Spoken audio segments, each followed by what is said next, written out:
విశాఖ జిల్లా దువ్వాడలో స్థానికులు ఆందోళనకు దిగారు. మైనింగ్తో బాంబుల మోతతోటి హడలిపోతున్నామని స్థానికులు మండిపడుతున్నారు.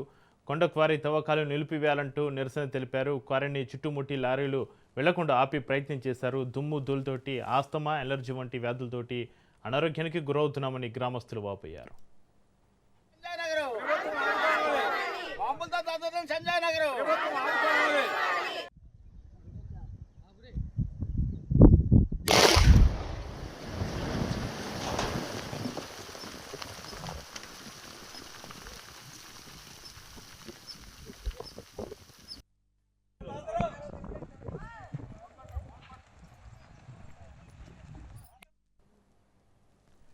విశాఖ జిల్లా దువ్వాడలో స్థానికులు ఆందోళనకు దిగారు. మైనింగ్ తోటి బాంబుల మోతతోటి హడలిపోతున్నామని స్థానికులు మండిపడుతున్నారు.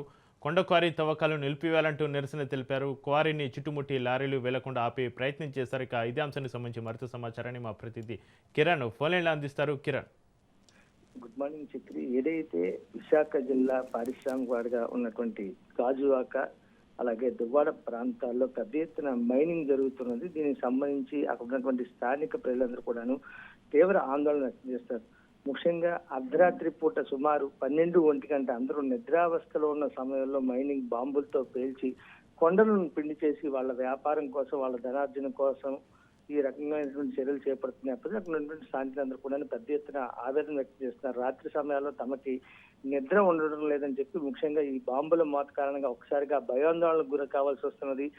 ఏం జరుగుతున్నటువంటి ఒక భయంతో మేమంతా కూడాను ఉంటున్నామని చెప్పి వాళ్ళందరూ కూడా ఆవేదన వ్యక్తం చేస్తున్నారు. ప్రధానంగా మనం చూసుకున్నట్లయితే ఈ కొండలని ఏదైతే క్వారీ పేరుతో ఈ మైనింగ్ చేస్తున్న నేపథ్యంలో భారీ ఎత్తున బాంబుల శబ్దాలు, మరోవైపు అక్కడ ఉన్నటువంటి కొండ చర్యలు విరిగిపడడం, మరోవైపు రాళ్లు పెద్ద ఎత్తున ఇళ్ల మీద కూడా పడడంతో వాళ్ళందరూ కూడా ఆవేదన వ్యక్తం చేస్తున్నారు. ఎప్పుడు ఏ నిమిషాన్ని ఏ ప్రమాదం పొంచి ఉంటుందో తెలియని పరిస్థితి అని చెప్పి వాళ్ళంతా పెద్ద ఎత్తున నిన్న ఈ రోజు కూడాను నిరసన వ్యక్తం చేస్తున్నారు. ప్రధానంగా మనం చూసుకున్నట్టయితే లారీలన్నింటినీ కూడాను హఠాత్తుగా నిలిపి దాదాపు రోజు కనీసం 200 నుంచి 300 లారీలు రాత్రి 10 గంటల నుంచి కూడా తెల్లవారుజాము వరకు కూడాను తదేకంగా ఈ కంటిన్యూగాను ఈ మైనింగ్ చేసినటువంటి ఏదైతే ఉందో ఈ రాయంతా కూడా తీసుకెళ్తున్న పరిస్థితి ఉంది అని చెప్పి తమకు అలాగే ఈ దుమ్ము ధూళి కారణంగా ప్రధానంగా ఎలర్జీ వ్యాధులు కానీ, ఆస్మా కానీ వస్తుందని చెప్పి వయసు పైబడినటువంటి వాళ్ళు ఎవరైతే ఉన్నారో 70 ఏళ్ళు 80 ఏళ్ళు ఉన్నటువంటి వయసులో ఉన్నటువంటి వృద్ధులు ఎవరైతే ఉన్నారో వాళ్ళందరూ కూడాను తీవ్ర ఆవేదన వ్యక్తం చేస్తున్న పరిస్థితి కనిపిస్తుంది. ముఖ్యంగా పొల్యూషన్ బారిన పడి రోగాల పాలవుతున్నామని చెప్పి